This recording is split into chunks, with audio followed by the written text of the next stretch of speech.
I used to have this intense relationship with exercise to the point where I would feel guilty on the days that I hadn't worked out.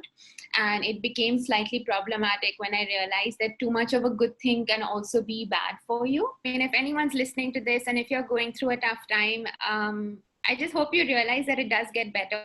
And hey, welcome to episode 16 of Voices in My Head with me, Yameer Adhar.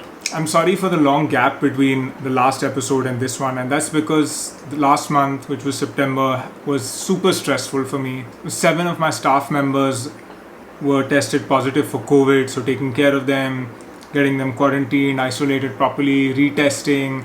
I wouldn't wish this on anyone. It was a nightmare, and I'm grateful that most of them have recovered without any issues and are back to work.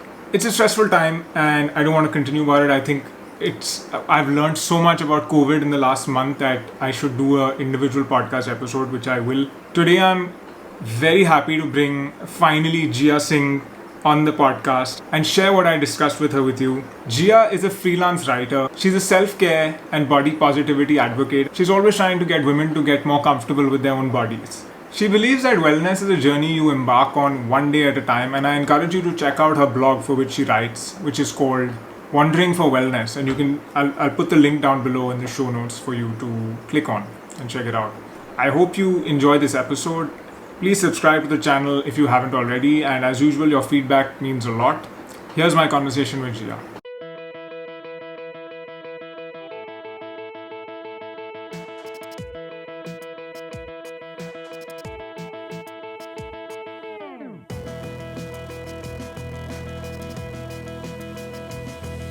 But I just wanted to start off by saying thank you. I listened to quite a few of your podcasts over the last few days. And the one on mindfulness was amazing because, I've had a hard time grappling that because I think our brains work so quickly. And it's so important to sort of come back to the breath. So for me, that and to do one thing at a time. And it's actually the simplest stuff that is the hardest to sort of implement. So for me, that episode really resonated with me, and I finally finished Vogue, which I absolutely love. And I didn't want to sort of talk about it or write a review until I had finished all of it and gotten a better understanding of both the podcast and the book. And congratulations! I'm super proud, and I'm so happy to see male voices in well-being and mental health, particularly in India, because there aren't. I mean, I don't know anybody talking about it. I think I also kind of realized that, and that's I think one of the reasons why majority of the people who come on the podcast as my guests are women. Yeah. And that's not my, of course I love women, which you can see in the book, and I love too many of them, and I fall in love often, and this is the last time because now I'm happily married.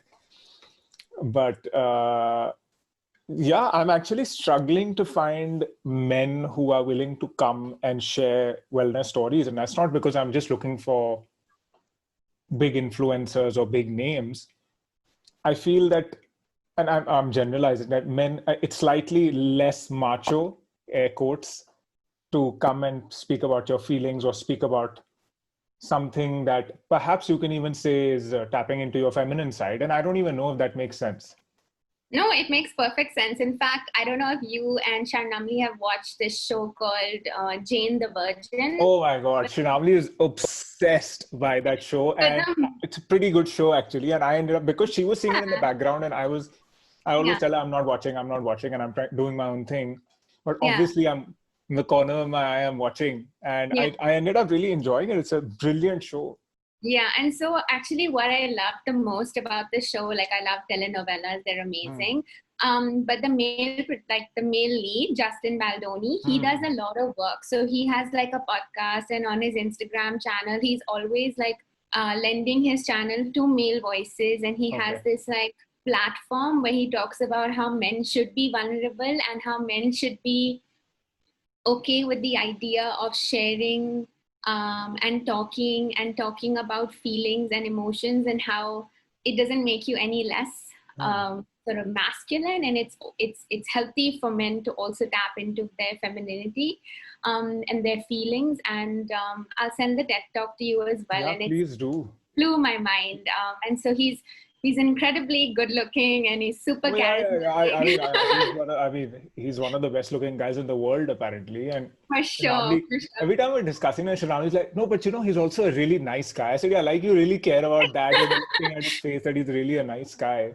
But Yeah, that's but like I feedback feel that's like that's a unanimous huge about it. bonus, right? To have somebody who is so open and honest. And right before we start, I just wanted to say, so during this time, like a lot of these celebrities and actors had opened up their Instagram profiles where they wouldn't necessarily do a live session with an influencer or a fellow actor, but they would just literally request anyone to join their live. Wow. And so some of those, he's done some of those where he's got people who've been watching his show, or people who've been fans for years, or people who ordinarily couldn't for the life of them imagine that a celebrity or an actor would invite them onto a live chat. And so the conversation would not at all be about him. It would just be about them and their lives and their dreams. And it's a sob fest. Like, I cried so much. It's so touching and so beautiful. And so I think it's just another reason to love him. And if I find more... It also helps that he has an 8-pack, right? Yeah, No, but, not but gonna listen, lie. before I lose you on this thought, can you recommend some other telenovelas? Because Shinamli hasn't been able to find anything that's as good. So maybe you... So, yeah, for sure. So there's one called One Day at a Time. Is that on like Netflix? I think it's on Okay. Prime or on Hotstar. And Okay, that One was Day quite at a nice. time. Yeah, and That's good enough. You've given us something to watch for a while.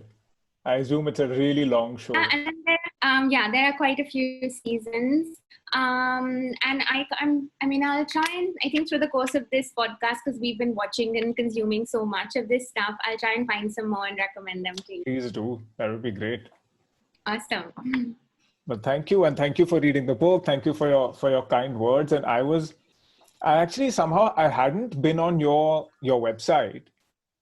And before you came on, I was just going on and I realized that primarily you're a writer yourself, Yes. which I didn't know actually, because I think that's something, when you look at your social media profile, it's there, but it's kind of hidden amongst, travel and wellness and a lot of other things. So what gets hidden, and you had mentioned this, I think earlier, that you use your Instagram as like a micro blog. I guess everyone does these days. Yeah. So can you, how would you describe because of course I'm going to, I introduce everybody, I kind of pre-record the introduction, which I jam into, which you must have seen in the other podcasts, because I like to just, get that right. But how would you describe this? And I'd love to know more about you as the writer. And of course, this is a wellness podcast, so everything is around wellness, and so is writing. Sure. So ever since I was in school, I was in charge of heading the editorial team, handling all the communication that went out, the school magazine, creative writing, the works. And I did English honors in Stephens before I dropped out to go to Australia. So I've loved literature. I've loved writing. I'm not gifted with languages like my sister. She studied linguistics in college. I'm not very good at picking up other languages, but I've always been fascinated with the idea of storytelling, being able to be becoming a better speaker, communicating effectively, and of course writing. And I think a lot of our lives, I've lost myself to books and podcasts and people's stories. And some of the most precious times in my life have been listening to those, and so I feel like I've learned a lot from that. I love writing, and I keep telling people that that's what I would like to do more of. But the sad part of the story is that writing pays very, very poorly in India. Yes. And so whether you're working full-time for a media company or a magazine, or whether you're working for a digital publishing house, or whether you're starting your own thing, as a freelancer, I felt like it wasn't enough for me to sustain myself and to pay my bills. So I feel like I continued to write, but I was never really writing to sort of pay my bills. And I started doing other stuff to help me. So I dabbled a little bit in shoots and sort of, I did a little bit of social media content creation and content strategy for wellness startups and brands in the wellness space, and other small businesses, which involved a little bit of writing, but at least you weren't getting paid per word, if you know what I mean. Yeah. And so I still love writing, and I haven't figured out whether it's going to be a book or a podcast or what yet. I know it's there somewhere, but I haven't really gotten down to the meat of it yet. But I'm just trying to now actually do less writing assignments and focus on quality over quantity, because very often what ends up happening is you write for a really prestigious publication, and you end up doing a lot of research and you end up doing a lot of work. And it's nice to receive a byline, and I've been doing this for almost a decade now, but the monetary advantage isn't great, and so we have to realize that, like, when we talk about biohacking later on, we only have that much time in the day. Yes. So Yes. how do I maximize my time? So now I've started reaching out to websites like Upwork and other companies overseas that are ready to pay freelancers to work remotely. So I'm doing a little bit more of that and a little bit less of the freelance feature writing. Even up until today, a lot of people want us to write for free or as good as free. And that's not something I'm very comfortable doing. So I think, like, even if I do 2 writing assignments a month, which involve a lot of time and energy, I want for it to be worth it, like the whole process and the end results. So yeah. Well, I also feel, writing, especially for people who like writing, is extremely therapeutic. And Absolutely. if you have limited time choosing between and obviously I can say this because writing doesn't pay my bills, is that you should write for yourself in the time you get to write, rather than write forcefully, get paid per word, a pittance, and write for someone else.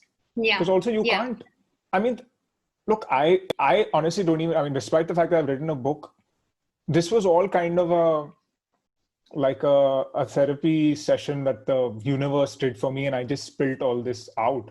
But I'm not a writer per se. I find it easier to communicate through talking, which is why I think podcasting is writing for lazy people like myself, or not very talented writers who can speak better than they can write. So that's why I tried to, even my book, I was always listen, I can't write in a particular style because I don't have a style. I can only write the way I speak. Yeah. So I've tried to write exactly like I'm speaking. Yeah, I think that's what people appreciated. I went through a lot of the reviews of your book as well. And I feel like that's what people have come to appreciate a lot of. Because when we're writing sometimes, and particularly nonfiction, self-help, personal growth kind of stuff, if you come across as someone outside of yourself, or if you come across as too preachy or too pedantic, I feel like it takes you further from the reader a little bit. But because this book and even your podcast is exactly how I'd imagine you'd be in a social setting or a home setting or a family setting, I think that's what makes it sort of gel or stick. So I think you've really got that going for you. Yeah. Thank you very much. But no, this is not about me or my podcast or my book. I'm very interested to learn more about you and your life. So writing consumes some of your time, but I see that basically self-care and body positivity and traveling, of course, which I love also. And I don't know how traveling has come to a standstill.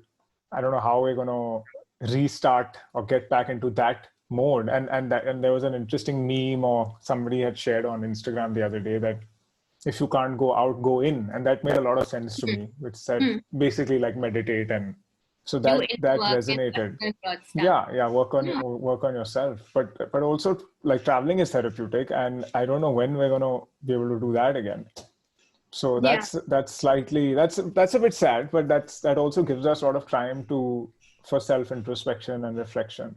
Most definitely. But when we talk about travel, I just wanted to share some stuff. So for me, travel was a really integral part of my discovery, of my coming home to myself, of my understanding myself better, and of also sort of becoming closer. I mean, we're not there yet, but becoming closer to the person or the version of the person I'd like to be. And every time, so I've obviously lived in this city for most of my life, but I went away to study in Australia, and I was in boarding school for 8 years of my life. And so even though I kind of live in Delhi, I've spent so much time away. And after I finished like college and I came back to India, I got married, which we'll talk about as well a little bit. And since then, I've kind of traveled or left the city every month or every other month. So it's been what, 6, 7, 8, maybe 9 years. And I can't imagine my life without it, because for me, more than sort of, I don't even mind going back to the same place over and over again to see how my experience changes with time. So I know you and Sharnamdi love Goa. I adore Goa. It's one of my favorite places in the country, and it brings me so much joy, so much peace. I've also had some not so great incidents there, but I find that, and I've been there maybe some 40, 50 times, but every time I go back, it just sort of, the experience changes just a little bit. That's a fascinating thing that I haven't actually heard from anyone else, but it makes a lot of sense that must be happening.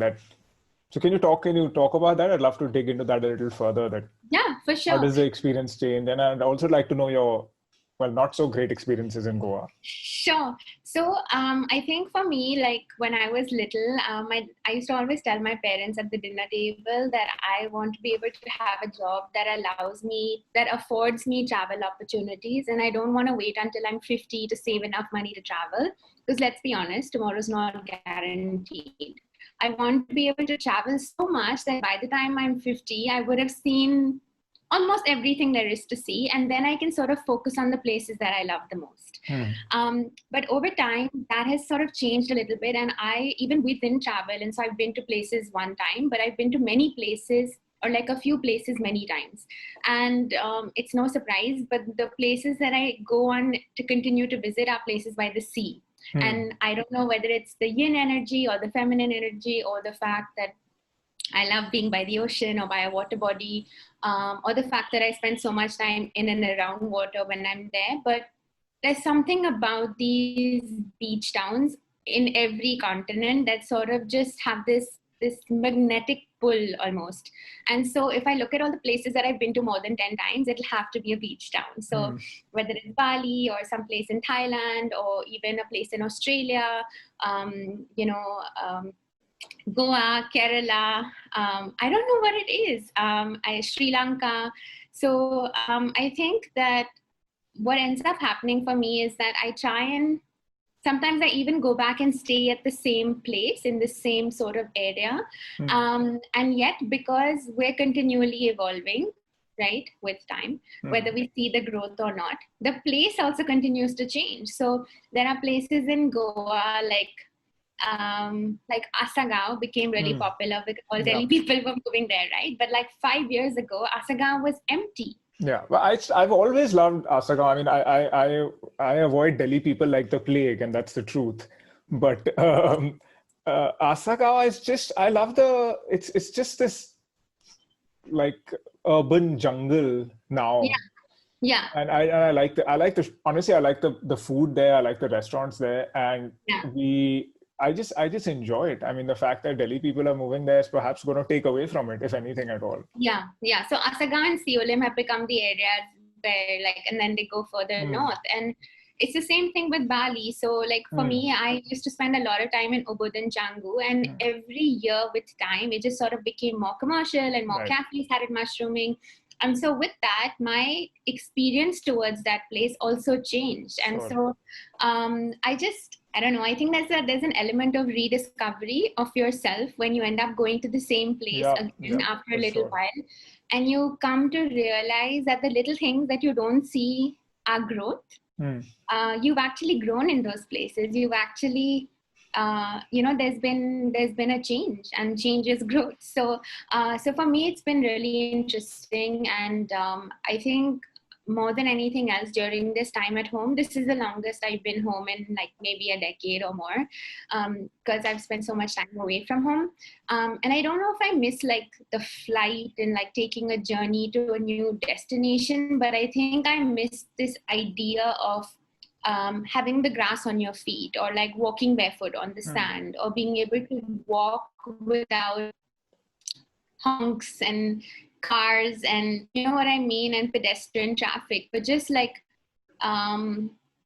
this idea of shanti or sukoon, but in nature, not in city, not in a concrete jungle. So I think that's what I miss most about travel, because I'm now the kind of person who runs away from beach parties and from like really crowded establishments, and I'll go to a beach when nobody's there, or I'll go to a space during off-peak hours, or I'll go to a lesser known restaurant, or I'll go, so that kind of thing. So I think I miss that most about travel more than anything else. But one thing that's at least emerged for me, and I just posted on Instagram the other day, and after like literally being properly locked down and not leaving our homes, I was just going to my in-laws' place in Defense Colony and coming back home.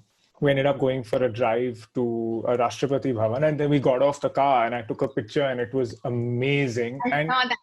One thing that has happened is that I have never seen Delhi be so beautiful before, and in my own eyes, and I wrote about that, is that, thank you, Delhi, because I have got everything I am today is because of this city.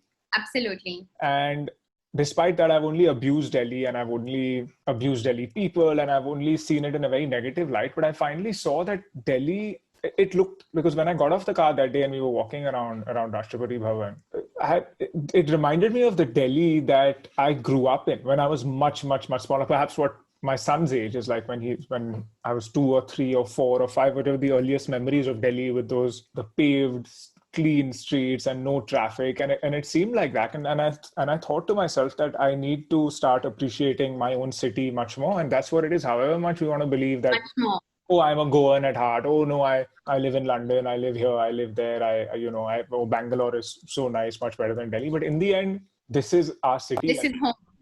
This is home. This is home, and we can't run away from that. You can't try and change that in your head, and just start appreciating. And that's what's in this lockdown, at least that's one of the other positive things that's emerged for me, is that I've learned to appreciate Delhi again. Yeah, and your surroundings. Yeah. And your surroundings, be grateful for what you have, and just realize that actually this city can be beautiful too. It's we who have ruined it. It is the people, and I'm part of the Delhi. When I abuse Delhi, I'm perhaps abusing myself.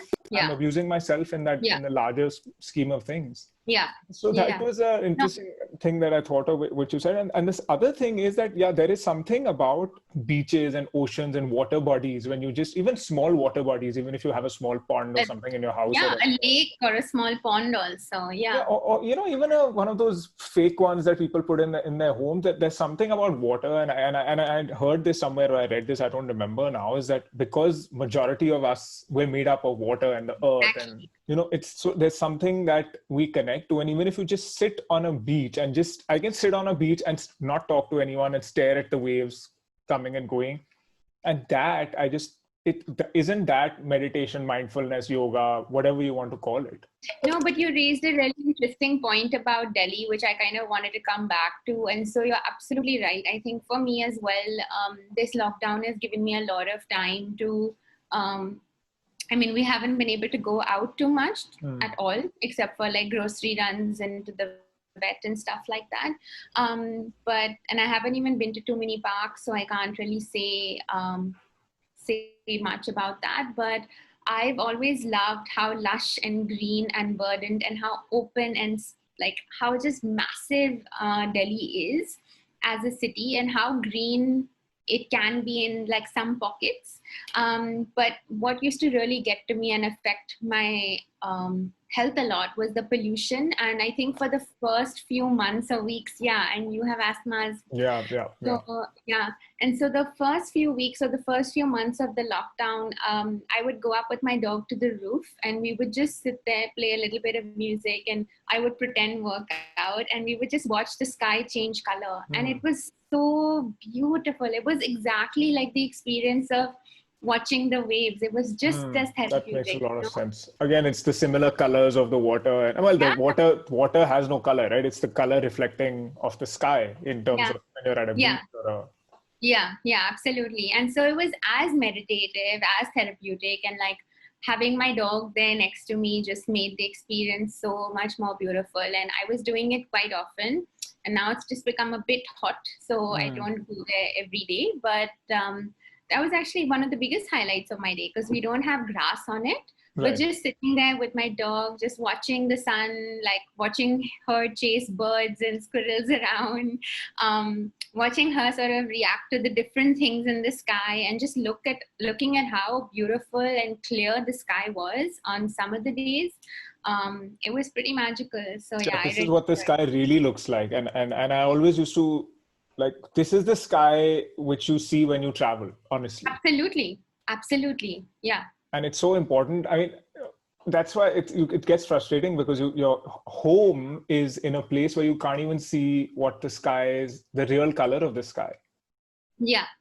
So, but now you can, and I don't know how long this is going to last. Fingers crossed. Yeah, as of now, we're enjoying it and grateful for it. Yeah. But tell me about your big time. You're big into wellness. So what is your definition, and like, what was your wellness journey, and how did you get into wellness in the first place? So I think, like, for me, I wouldn't say that it's a journey that I've arrived at over a day. I think it's definitely a process, and it's on some days it doesn't look the same every day, and my definitions of different things have also evolved over time and over the years. Like, I used to have this intense relationship with exercise to the point where I would feel guilty on the days that I hadn't worked out. And it became slightly problematic when I realized that too much of a good thing can also be bad for you. And so I didn't realize, like, I wasn't underweight or anything at the time, but I was eating normally, but I was refusing to spend time with my friends or my family or people that I loved if it intersected with my workout time, so to speak. Okay. I would miss important events, if it meant I'd have to give up on a workout. And it was a very short period, but it was a period that made me realize that for me, for wellness to become a lifelong thing, there has to be an element of moderation. There has to be an element of balance. You can't be on either side of the spectrum. You can't be not moving at all, and you can't be like to the point of, oh my God, I can't sleep because I didn't work out today. There has to be there has to be some level of being comfortable on the days that you don't work out, on being comfortable on the days where you choose a nap over a workout. And so, like, now in my 30s, I'm a little bit closer to that, where I don't sort of work out too much. I don't weigh myself at all. I don't check how my clothes fit even that much. I kind of work out because of how my body feels during and after it. And so for me, from that point, I feel like I've come a long way. So I think within wellness and well-being, it's definitely something I'm very passionate about. But while I continue to work with other people, like companies, for their content and strategy, I find that my definition of whether it's body acceptance or body neutrality or self-care or mindfulness or even fitness for that matter, or movement, that keeps changing, a little bit, and it keeps evolving. So earlier, like, fitness was a lot more about, because when we were younger, we didn't focus so much on the mind, right? So for me, fitness was all about what it did for my body. But now I look at fitness and movement as what it does for my mind. Absolutely. Right? Yeah. And so the hormones, the neurotransmitters, the endorphins, all of that other stuff. And also how, like, spending the combination of getting movement in, spending time in the sun, like practicing safe sun exposure while you're working out, can do so much good for your mind too, and your mood. So I don't know if any of my definitions have been cemented to the point where they might not change 6 months from now, because I feel like as we study more and as we evolve and as we learn more, our definitions of this stuff continue to change with time. But it's definitely something that I've been passionate about ever since I was in high school, because I saw a lot of kids around me have very troubled relationships with the way that they viewed their bodies, and even with the way that I saw mine. And so I wanted to sort of figure out a way to sort of become sort of more in tune with the skin that I was in, but also encourage other people to embrace a lot of that. So when I started posting some of the stuff, when my accidental journey onto Instagram, when I started posting a lot of stuff, I got a lot of flack from people saying, why are you wearing a bikini, or why are you wearing a I would love to talk about, not just because you're wearing a bikini, but I'd love to talk about the negative aspects of social media. And so we've gone, unfortunately, from wellness, which I was really enjoying, into an area which I hate. But I can quickly finish this question, so we can sort of then segue into social media if you wish. Well, actually, all this is wellness, and in a good and a bad way, unfortunately. So tell me, please continue. So I think for me, like, I spent my 20s and my teens a little bit more focused on how my body looked and how my clothes fit. But in my 30s, it's been a little bit more about how my body feels. And so I think that's something that I encourage people around me to sort of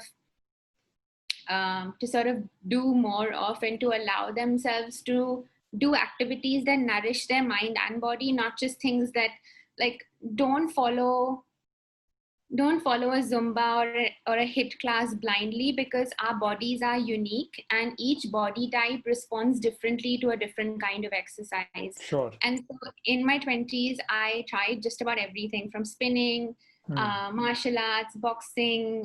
I've been a swimmer all my life. So that, of course, and many other things for fitness. But now I've realized that low intensity exercises and more grounding exercises work better for my body type, but also for my mind. Sure. Because, if I end up doing something that's very high intensity, then I end up being wired, and I end up being one of those kids who's like watching Netflix till the early hours of the morning, because my brain can't wind down after a really intense, high energy workout. But this is something, it's been like a hit and miss thing. So what I keep telling people who, especially in my family, like my cousins and people who are younger than me, is that just because the Zumba classes become super popular, just because, like, I don't know, just because yin yoga has become super popular, you don't have to follow a trend blindly. You have to approach your body, whether it's food or fitness or wellness, you have to approach it intuitively. Sure, consult experts, but know that this is your body, and nobody knows your body better than you know your 100%. body. 100% agreed. Right? So I think for that, it's been like just understanding that whether you're a doctor or a writer or a consultant or a coach or a nutritionist or whatever, we have to understand the bio-individuality of each body type. So for us to give out something like a one-size-fits-all regimen, or to tell someone that, this skincare regimen works across all skin types, or this diet works for everyone, or this workout is the best workout, that's just not going to work. So I think for me, like, wellness has become a little bit more sort of individualized, more personalized, and also subject to change. So because our bodies are changing, right? And certain stressful situations can also change your eating, your sleeping, your movement. So when I'm really stressed out, I don't need another stressful workout, because that's going to kick your cortisol up, right? So when I'm really stressed out, and particularly during this COVID time, I've done very few high intensity workouts. I've done mostly like walks and like running around with my dog, a little bit of like housework and gardening and stuff like that. I've done like stretchy yoga. But you practice yoga, right? Yeah, I'm not a teacher, but I've been practicing for a few years now. And I really enjoy the process. And I enjoy, like, off late, I've begun to enjoy the more restorative, the slower, the better. Whereas in my 20s, I kind of craved stuff with more movement, more energy, exercises that were more dynamic. And so for me, it's just this, I feel like when we look at wellness or well-being, and this is something we're going to continue to talk about, I'm sure, I feel that our body very often is telling us everything we need to know. Sure. We just have to pay attention to it and to watch for its signs. So whether it's something that you've eaten, someone might tell you that grapefruit is really good for you. And sure, grapefruit's full of great stuff. But there are certain people who don't do well with grapefruit. And your body, your gut, it tells you after consuming something. So it's the same thing I feel with exercise. Like how you feel post-exercise over a couple of days is a really good indicator to tell you whether that exercise is serving your mind as well as your body, whether that exercise is good for you in the long term. Because some exercises for certain people can actually end up triggering their stress response even further, right? Yeah. I think, but tapping into yourself, and this is what the same discussion I was having with Sonam Mahajan on mindfulness. Yeah. It's so difficult to even just pay attention to your own breath for 5 minutes. For sure. So it's a big ask to, I mean, of course, people like you and me have dedicated a significant amount of our time and life and day to doing that and tapping into ourselves. But for an ordinary person who's even motivated to exercise and into fitness, to really listen to their own body is it's a big ask, and it's almost like you're speaking to them in a foreign language, because trainer ne bola, 12 reps of this weight and this, and I used to be like that. I've done enough gym, and now, I mean, I hate weights. I hate lifting weight. But the moment you give my own body weight to me, it doesn't seem like weight in my mind. It doesn't seem like a foreign object that I'm holding. Yeah.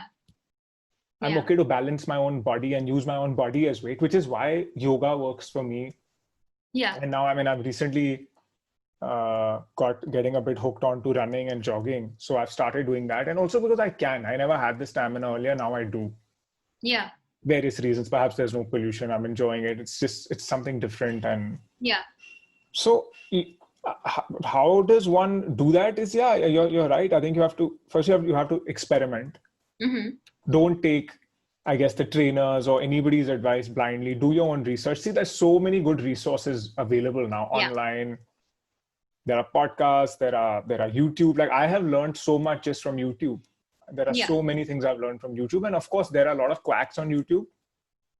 So you have to do your homework in anything. Just the way, I mean, I'm quite anti pharmaceuticals, but if his doctor tells me this medicine for XYZ, I research the hell out of it before I ever let it come into my body. For sure. So, I think doing your own research is probably the most important thing with respect to anything in well-being or wellness, particularly because of how fast the wellness industry is being commodified. Today, everything is being sold to you as a potion or a pill or in a package. And they all have these, will change your life, will miraculously boost this. They have these massive claims. And so I feel like it's really important for you to do your recce, do your research, check in with an expert, somebody you trust, to see, this is what I'm taking, this is what my trajectory's been, this is my medical history, does this work for me?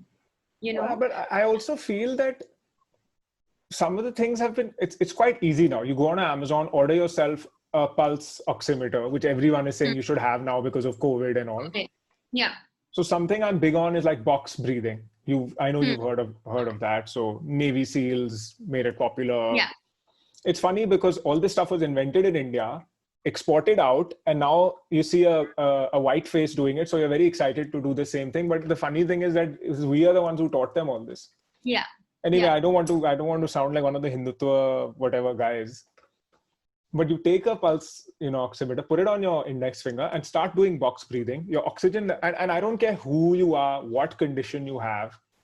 And yes, I'm not a certified doctor, and so please consult with your doctor, as I've been advised to repeat. Yeah, disclaimers are very important on the podcast and that. But this is so you put on the pulse oximeter, you start doing box breathing, and your oxygen level is going to go up, and your heart rate is going to go down. Now, this is a no-brainer. So nobody can argue that box breathing isn't good for you. Yeah. And isn't going to put you in that calm zone. It's going to get you ready for anything that you're facing. It's stress, or you want to take a break between some sort of intense exercise, or before, let's say there's an event you're prepping for and there's a lot of anxiety. And so there are tools which are easily available, which aren't even very expensive. I mean, you don't have to buy a pulse oximeter. I mean, if you even just put your thumb on your wrist, I mean, if you can feel your heart rate and you start doing that, the pulse is going to go down for sure, and you're going to feel great. And this is more than a placebo. So I encourage everyone to try it out. I'm really glad you're talking about this, because I think for me, what I ended up missing out when it came to the wellness conversation was this idea that because of the commodification of the well-being industry, most of the toolkits that we see today come from India and have been in our books, in our scriptures. They've been there for like centuries, and they've been revived and sort of tweaked and taken to different countries, and now they're being brought back, and now a lot of people are lapping it up as sort of wellness jargon and buzzwords and all of that. But what is very interesting is that most of the stuff that I find in my life to be most effective, again, please go with what works for you and not what works for me, is that with respect to things like self-care and stuff like that, it's not stuff that I can go out to the market and buy necessarily. It's not something that I have to like order off Amazon or order off GNC, or it could be something as simple and something as fundamental as spending 10 minutes on your breath every single day, or spending quality time with your doggy without a device, or walking barefoot on the grass. I mean, these things we've known for so long, right? But we don't really take the time out to do that, because we feel like, acha, if I do this 1 hour virtual workout class, the dividends will be really, really big. Or if I pay for this like massive, I don't know, supplement booster, it'll fix it. But and this is me again, this is my personal sort of opinion, that over the years, I found that for me, the simplest things that can't be bought, that can be made, that are available easily, often even in your house, are that when you end up doing them consistently and diligently and mindfully, they end up having like the most transformative results. So earlier, I used to like encourage people, tell people, please, I don't have time, mere liye chai bana do. Yeah, I'll please tell mama, make chai for me. This whole lockdown time, I have literally made chai for everyone, but also taken the time out, particularly during a really crazy day, like right before our podcast as well, to make chai for myself, leave my phone, go sit in the kitchen, stand there, watch it brew, be part of the whole process. You're practicing mindfulness. Yeah, we become so disconnected from the process. Like we eat, and like most of the time, like food is just served to us in these beautiful platters at dinner. But we weren't going out to go procure the stuff from the market, or we weren't picking which fruit to buy. We weren't cutting it and sort of putting it in and making sure, we're not part of the process anymore. So I found that for me, sometimes these tiny things, I've integrated into my self-care routine, so to say, and I try and do them as often as I can, and sometimes they are more powerful than most things that I've spent a lot of money on. So makes a lot of sense. For me, that's been a huge eureka moment, particularly during the lockdown period, because I realized that 9 out of 10 things that I was doing that were giving me really good dividends with respect to great sleep, better mood, being a better, partner, sister, daughter. Person, exactly. Being a better person. It was the little things. It wasn't these massive things that had to be done. It wasn't a membership to an elite club. It wasn't an exclusive partnership with like a guru or a coach. And don't get me wrong, those people are great. But like, if you want to start your journey today, you can start from home. Yeah, and there are enough free resources and free things. Breathing, I'm telling you, the fundamental, I keep it hidden. I mean, but the one of the last few chapters in my book is about the Wim Hof Method. Yes. He's the guy that got me started on all of it, and it's free. Yeah. It's free. His app is free. His website is free. I saw one video, randomly came across it on YouTube, and that changed my entire life. And for that, I will be eternally grateful to him. Yeah. You Yeah. know, if Yeah. and it's free for anyone to do. It's free for anyone to do any of these things, which are so powerful, but you have to do it. Anyone can teach you the method, but if you don't practice it. But I'm just realizing you and I can keep talking about this particular subject forever, but there's so many other things that I want to discuss with you. So if you allow me, I mean, with a heavy heart, I want to move on to the other topics, because even though I'm very engrossed in this particular subject with you, because social media is where I guess most people know you from. And I was having this chat with Shanamli. I said, and because this has been my experience so far with a lot of people pre-coming on the podcast, I had X impression, and not just me, anyone who's heard them, knows of them through social media.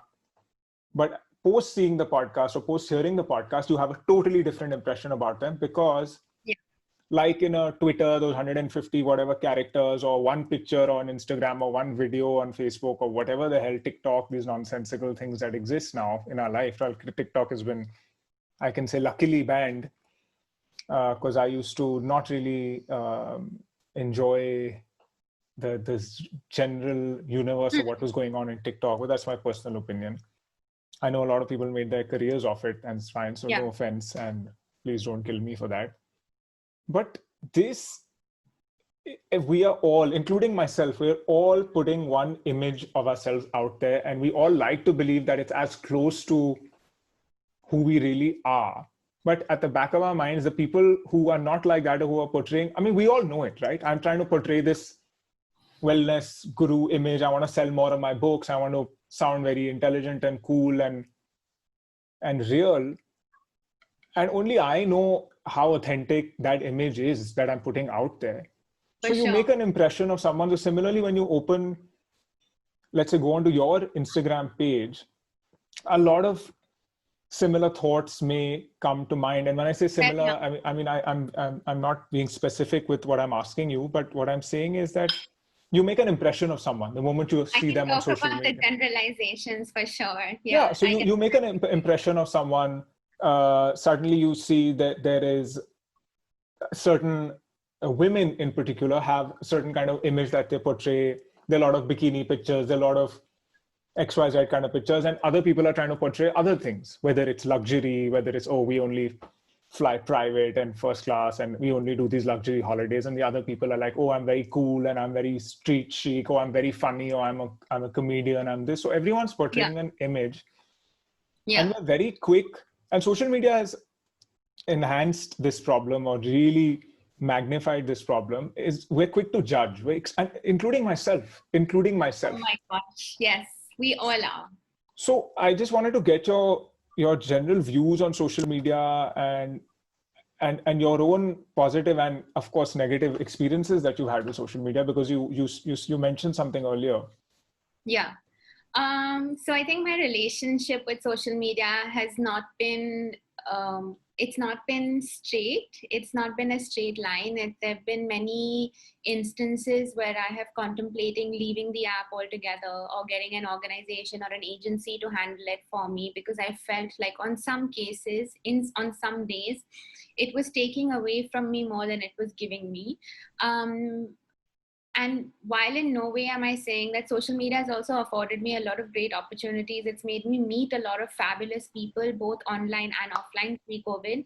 I made a lot of friends through the app. And, if it wasn't for social media, I wouldn't have even been introduced to you and Sharnamli, for instance. So I feel like there's a lot I have to be grateful for vis-a-vis Instagram as a platform. But I think in terms of how quick we are to judge, this aspect of vulnerability, how much to share, when it becomes oversharing, and this aspect of real life and real life. So like I told you, I think of myself as a freelance writer first. and a social media content creator second. Creating doesn't come to me as naturally as writing does.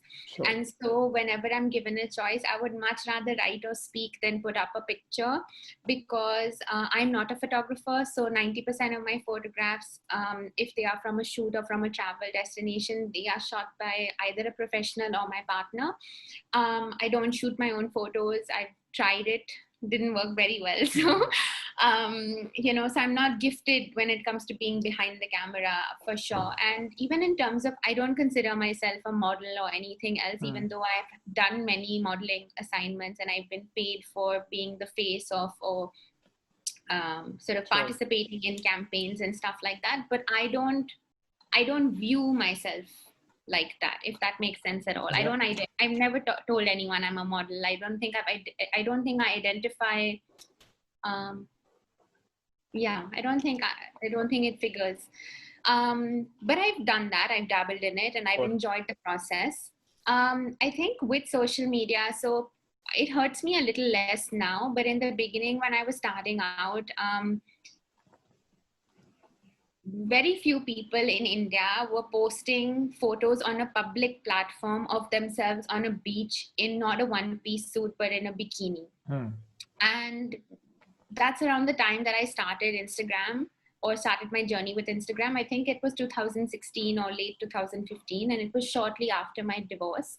And the reason for that wasn't that, hey, oh my God, I'm so hot, check me out. The reason for that was I too have days when I'm not comfortable with the skin that I'm in. And for that reason, here's a photo of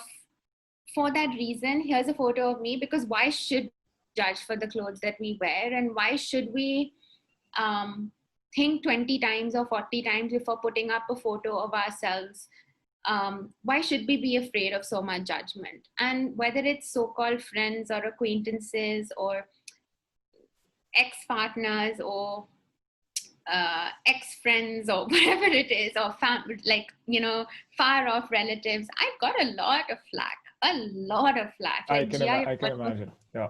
Oh my God, like, Gia, you're almost 30. Why do you wear a bikini? So I said, when you go to the beach, everyone wears a bikini. And most of the people I know have private profiles. So instead of it being seen by the maximum of, like, say 25,000 followers, they see maybe 500 people see it, because they have a closed profile. I'm not doing anything differently. I'm not saying, oh my God, like, I'm the hottest, or come check me out. I'm just doing it because I think women have to get rid of this whole idea of shame, of this whole idea of fear.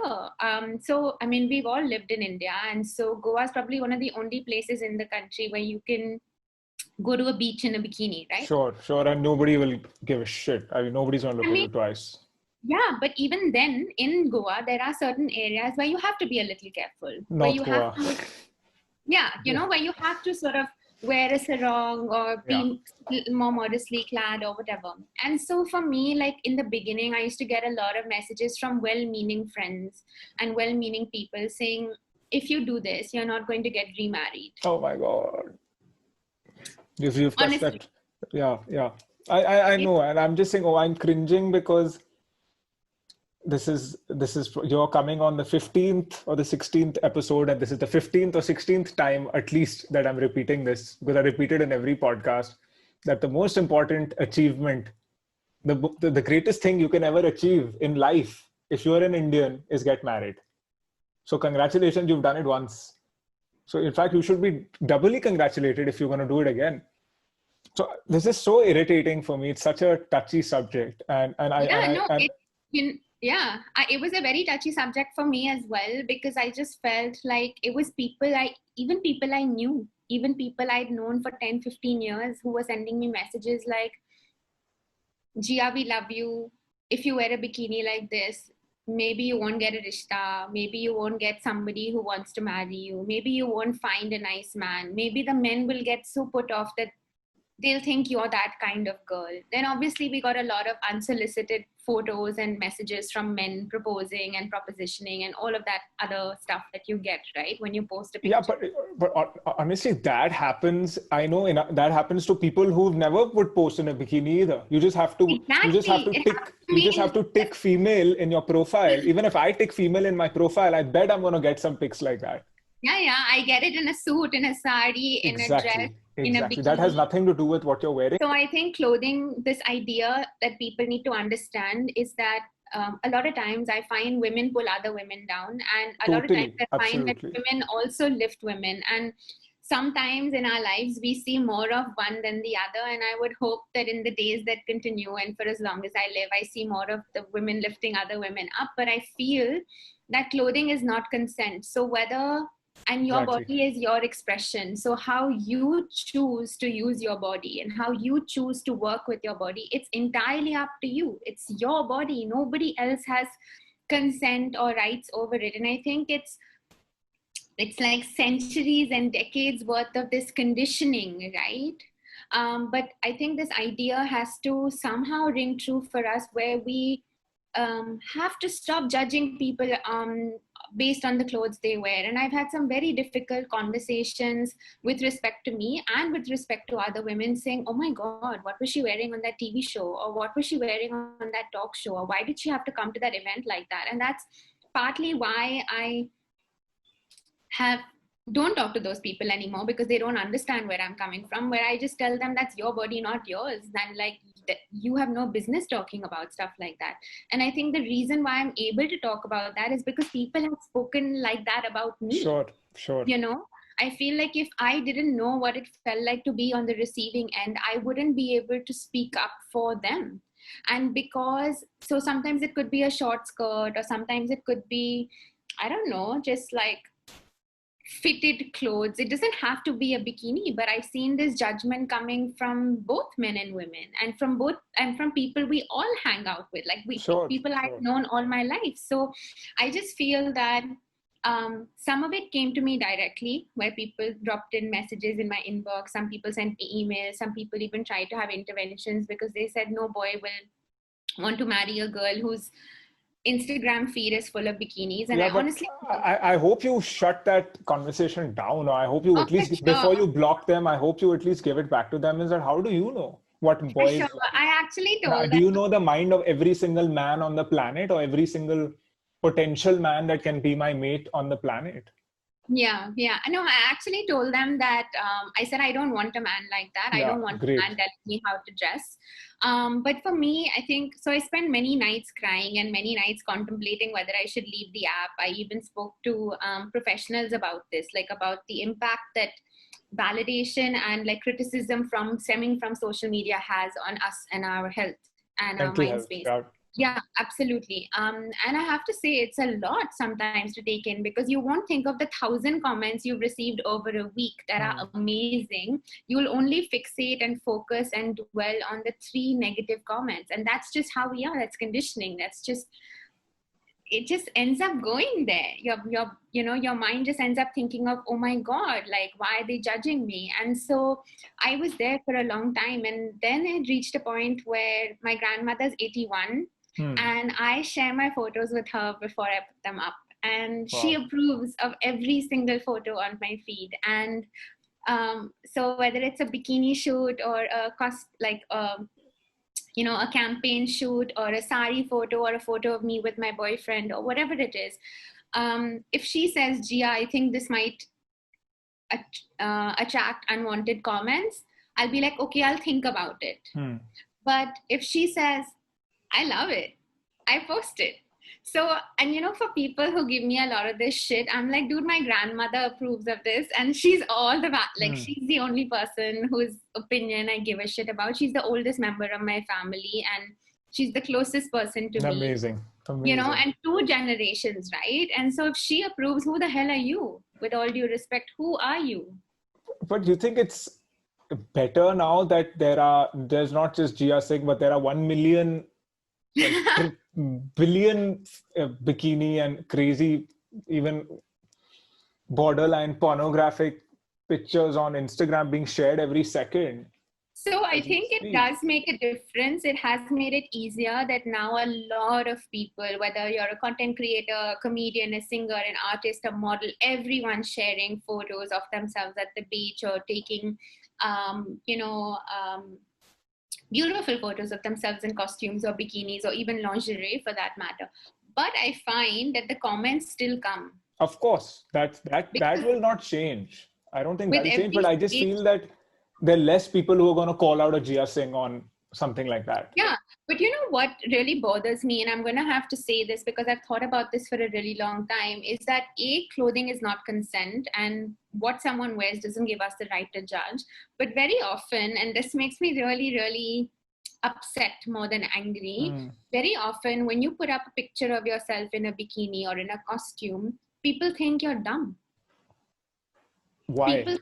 People think you're doing that to attract attention because you have nothing else to offer. I have Tell heard me, that. if tomorrow I somehow Put a picture of magically, yourself in a no, bikini. well, not maybe not a bikini. I don't think that. I mean, I could pull it off, I think.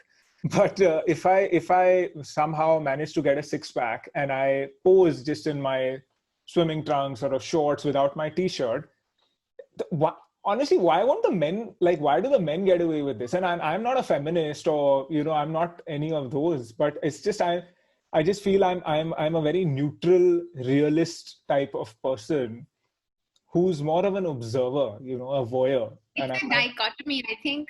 so if a man can get away with it, and if a man, oh wow, look at his six pack, oh you're gonna get, and nobody's gonna say, oh, in fact you may get messages, oh, post more stuff like this, you're getting a huge female fan following or a male fan following or whatever. Yeah. So if you're not gonna do that to the men, why do it to the women? And I know there are enough, including in my own social circle, there are conservative people and friends of mine, boys as well, and certain times they've even, like, in front of me commented on Shanamli saying, whoa, you're wearing something whatever, and they looked at me and I was like, listen dude, you think she's gonna listen? I said, you think she's gonna listen to me about what she should wear? And I said, why should I said, if she's gonna ask for my opinion, which obviously she does before we leave, I said, what I'm gonna tell her is looking nice or not nice. I like it or not nice, or I don't like it. I don't want to go into the space of controlling how much clothing she's wearing or how much of herself she's wearing. How she should dress. Yeah. It's her choice. And if she's comfortable in it, I should make her feel even more comfortable and not the other way around. And of course, if I feel there is a safety and security issue based on where we are about to go. For sure. But I think the greatest safety security issue is from closed conservative minds, not from anything else. Absolutely. I think you hit the nail right on the head. And I think that for me, it had come to a point where it becomes so problematic that when I started dating my partner, who I'm dating now, I kind of went up to him on the first couple of dates and I told him, hey, so there are a few things you need to know about me. Just like that, okay? Like just out of the blue. I'm divorced. I was once married. Stigma number one. I'm an overthinker and I'm super sensitive. And my Instagram feed is full of me wearing a bikini and I love my body. Okay. And I went and told his parents that as well. This was 4 years ago or something. And they were all like, okay, tell us more. And I expected for them to just, take a step back and be like, okay, we don't want you. Like, you're damaged goods. But instead, they were like, okay, tell us more. Can we see some of these photos? Can we hear about what happened? I think that's rare, though. And I think you're lucky. And it's so rare. So rare. I honestly, I cross my fingers daily and I think about it because I have had many experiences in the dating world, even where people were just not open to it. And people just didn't, not even in the dating world, friends who stopped being friends with me because of the content I chose to put out, or friends who stopped being friends with me because of my wanting to grow as somebody who encourages other people to become friendlier in the way that they speak to their bodies and other people's bodies. Because if you have to say something nice or don't say it. That's They how were never really your friends then in the first yeah, place. so it's not a loss now. I did hurt a lot back then, but even when it comes to divorce and how, I have to say, I didn't watch that show that's made headlines recently, Indian Yeah. Matchmaking. Yeah, I mean, I was going to just discuss it with you for the fun of it, but we'll wait till Yeah. you've seen it. So, Yeah, I couldn't get myself to watch it.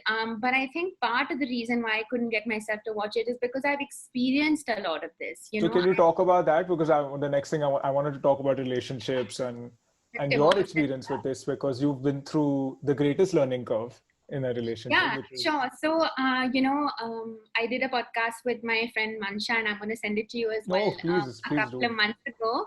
And we talked about friendships, relationships, love, divorce, and moving on after divorce. And so when I was younger, my parents got divorced when I was finishing school. And at that point, because I was in boarding school, the foundation on which I stand, the floor just shook, and everything around me was just, I couldn't understand. I couldn't make sense of the world. I thought for a very long time. I had this very idealistic view on love and marriage, and I felt like when you did something like that, it wouldn't end. And it wouldn't end in divorce. And so I was shattered. So you were 16, sorry, you were 17. 17. Yeah, I was 17. And I have a younger sister, and it took me a really long time to sort of recover from that. And I kept telling my parents, we continue to have a loving, healthy relationship with both parents. But in the years that followed, I went into my own sort of understanding. I became slightly cynical about my view of love and relationships and marriage for a little while, until I realized that, hey, I don't care if I don't make any money. I don't care if I don't have a lot of friends. I don't care if I'm not popular. I can't afford to fail at marriage. It's the one thing that I need to get right, primarily because I thought of it as a setback when I experienced it. So I'm like, jo bhi ho, I don't care what I do, bas shaadi karni hai, I need to have this set up, and I can't afford to get divorced. But right, how the brain works, how life works, how universe works. You tell somebody, and it sounds all fluffy and woo-woo, but it's true. You say, I can't afford to let this happen, or this will never happen to me. And that's exactly what you're going to get. Yeah. So, and I now never say never for that reason, because it's happened to me so many times. Makes sense. Yeah. And so obviously, as I had a few relationships, and then I met my now ex-husband when I was 23, and it was very beautiful. Very young. It was very beautiful. It started off very well, but I slowly realized that I was too young, and we were very different people. But my thing of I have to get married, and I have to start a family, and I have to have a family of my own, and I have to make something last, the pressure and the pedestal and this overwhelming thing of I need to get this right was so strong that I almost didn't give it room to breathe. I didn't give it room to blossom. I didn't give it room to grow. And so a few months after we got married, we both realized that maybe this is not like we're decent people, we're good people, we have good friends, we've had a beautiful life, but maybe we're not supposed to be together. And at that time as well, and I have to give him credit for this, it's not so much that he and his family and me and my family didn't make the divorce difficult. It was society and uncles, aunties, and people who came out of the woodwork. You didn't have a baby, or you could have compromised, or maybe you shouldn't have wanted to travel so much, or maybe you shouldn't be so opinionated, or ye to hona hi tha, you come from a family of divorcees. Oh God, that's. Oh, so yeah, so I just, and obviously, like at 17, this happened, and like, I was shattered. And then at 24, both of us decided that it was best for us to not be together and for us to part ways, or 25, I think. So a year and a half after we got married. And I'm not going to say it was easy. It wasn't a decision we came to overnight. It was months of trying everything, whether it's therapy or counseling or talking to our families or spending time apart, whatever it is. But we realized that we didn't want to spend our lives hurting each other. We wanted us to grow into better people, even if it meant growing apart. And so it was very, very painful and very scary. But the worst thing that could have ever happened to me for the second time. And you posted this quote this morning on your stories, and I have to say it, but literally it was like hitting rock bottom. I have never been or felt that I've been at a lower place in my life when my biggest fear in the entire world was realized, but not with my parents now, firsthand in my own life. So it's like everything you dreaded has culminated in this moment. And so it took me a really long time, and I asked my parents for some time to step away from Delhi because I couldn't handle the negativity that came with society and other people telling me what to do and people telling me to stay at home until, so I think it was just like the city I grew up in it felt like a very hostile place because all of the people I grew up knowing, whether they were uncle, aunties or relatives or so-called friends, they became very, they had a very parochial, narrow-minded view of what marriage should be, and they kind of felt like I didn't do enough or I didn't try hard enough. And a lot of people even came up to me and said, "Oh, you're divorced. I'm sorry, I had no idea. What did you do?" And I was just like, "What do you mean? What did I do? It was a mutual decision. Like, we both decided to call it quits." And they're like, "No, but you could have done something, nah. That's why only. Otherwise, why would he leave you?" So I said, "He didn't leave me. We decided to do this together." So it took a really long time. And that's when I kind of rekindled my love for solo travel. And I continued to travel extensively, starting then up until now, except now my partner joins me. And sometimes a friend joins me from time to time. So at that point, I felt like I needed to get away from the city I called home because I kind of couldn't, my threshold for tolerance had like reached a point where I just couldn't take any more of this negativity and judgment. And I wanted to be a little bit far removed from it. And I felt a bit bad because I felt like maybe my parents and my family would be at the receiving end of it with me now being gone. But it really helped me become stronger. And I have to give full credits to travel and the spirit of exploring, because when you're far away in a space that you don't know and you're visiting a place for the first time.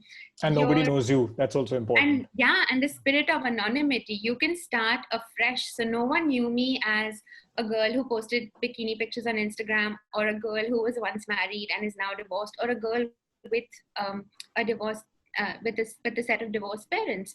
People knew me, as Gia, and all of the things, all the crazy, good, bad things that I was made of. And so it was so liberating to be able to start afresh, to be able to make friends like that. And I'm very grateful for the support that I did receive, because it's very important to talk about that as well. So there were a lot of friends from school, a few family friends, and even my partner's family, like they understood eventually that it was the best decision for both of us. And, it's been many years since, and a few years later, I actually reached out and I wanted to thank him, because I feel like a lot of people today, when they look at my life, they say, you would have been so far ahead. You would have been right where you needed to be if you didn't have these two setbacks, my divorce and my parents' divorce. I look at it the other way, actually. I think you're exactly where you need to be because of those two things. Yeah. Oh my God. That makes sense. That makes sense. I'm already in your head. My God, this is so crazy, but absolutely. So I actually thanked him. I said, thank you for meeting me when you did. Thank you for this opportunity. We fell in love and we obviously got married because we thought it was going to last. We gave it our all. And at the end of the day, we decided to call it quits because we felt like we weren't working as a couple together, but we can we don't have to be mean to each other forever. We don't have to carry on this whole thing of just because we're divorced and estranged, we should look at each other a different way. And my parents have taught me that. My parents are divorced and they, still have a loving relationship and they still all are friends. And I feel like they set the benchmark for me. And so I had to say thank you. And I said, if it wasn't for you and if I hadn't married you and we hadn't gotten divorced, I wouldn't be on this journey. So part of my wellness journey or my personal growth journey or my journey into looking after myself and thinking about myself and taking time for myself and encouraging women to be a little more badass and a little less scared of judgment would not have come if it weren't for this experience. So when I think about, obviously it's a journey. I'm nowhere close to where I'd like to be, and we're continually growing and evolving all day, every day. But I tell my family, my friends, my partner that I give him a lot of credit, for this opportunity, for this experience, because if it wasn't for that, this growth wouldn't have happened. And it was super painful at the time. I'm not going to lie. When I look at photos or videos from that time, I think maybe I'll never recover from this, maybe I'll never get out of this. Maybe I'll never be able to fall in love again. Maybe I'll never be able to trust friends again because of how much negativity I was subjected to. But it all comes around with time. And I think that spirit of resilience that you talked about in your story, we all have that. But unless you hit rock bottom or unless you have something really unfortunate or unprecedented happen to you, we aren't able to often tap into that resilience. So I think, back then it was super painful, but now I have much more I have a lot of gratitude for that experience. And it seems very wishy-washy to say, but I truly mean this from the bottom of my heart. I would be nowhere close to where I want to be, or at least not on this path today, and not having this conversation with you with so much candor and no fear and no fear of judgment. Yeah. And this ability to be vulnerable with a stranger, this would not have happened. Sorry, we got cut off while you were saying something beautiful, that this vulnerability that you are, or you're being able to be vulnerable by someone who's a stranger would not have happened. For sure. So if he's listening, if the family is listening, honestly, thank you. Our toughest experiences make for the best teachers. And I've read this in so many books. I didn't believe it until it actually happened to me. And now, they say, growth happens in uneasiness. You learn so much more about yourself when you're having a shitty time. For sure. And it also, and it wasn't the marriage, the divorce wasn't difficult because of him and me. The divorce became difficult because of society's expectations. And so I feel if anyone's listening to this and if you're going through a tough time, and if you have gotten divorced or are in the process of a divorce, I just hope you realize that it does get better, and that one day you might be able to look at it with different eyes, because I sure did. And it gives you a lot. It gives you a lot of perspective. It also made me realize who my real friends were, which was a beautiful discovery, because I think for us as women particularly, and I'm generalizing here, we tend to want to be liked by everyone. We want Doesn't everyone? Yeah. Not just women. Yeah. I definitely have this thing where I don't want to be misunderstood. I want to do right by people. I want to be able to make everyone happy at the end of every interaction. And at that point, I kind of realized who was really there for me, but I also realized who were the people that I had to be there for in that capacity. You can't do that for everyone. You can't do that for the whole world. You'll end up exhausted. Of course, you'll burn yourself out. You can't. And so it taught me a lot about. There's a term for it, right? People pleasers, and I don't think they're very happy themselves. I don't think if you're a people pleaser, come on, you're not a people pleaser anymore. I feel. I was. You were, yeah. Because beyond the point. Listen, for me, wellness is honestly a lot about being selfish. Unless you take care of yourself and So if I am busy worrying about making other people happy, the last person that's going to gain from that or become happy is me. So first I have to make myself happy, and then only then can I make someone else happy. So I'm not for people pleasing. I don't recommend that at all. I think you're absolutely right. I think, so for me, like another thing that's come about with this whole like wellness world and this journey into wellness has been this idea of self-care and boundaries. And when I was younger, maybe because of conditioning, maybe because of the people around me, I'm not sure, but I didn't know how to say no. For the longest time, whether it was a party I didn't want to go to, or a book I didn't want to read, or an event I didn't want to attend, or a favor I didn't want to do, I didn't know how to say no. I didn't even know how to come up with an alibi or an excuse. And I found that the people around me, sometimes older than me, were comfortable saying no to me, knowing fully well that I won't mind. But I was very uncomfortable drawing that boundary. And it was only after my divorce, while I was on this like growing and learning and unlearning, it was maybe a year ago where I started practicing the no muscle. I started to use it often because I was saying yes to everything. You know, I had this idea that, okay, now I'm divorced, I'm starting afresh. So I need for people to view me with a fresh set of eyes. The way that the tourist friends you meet in a different country view you. I want people to not look at me as somebody, not to label me as a bikini person on Instagram, or not to label me as someone who's divorced. Until I realized that I am all of this and more. Yeah.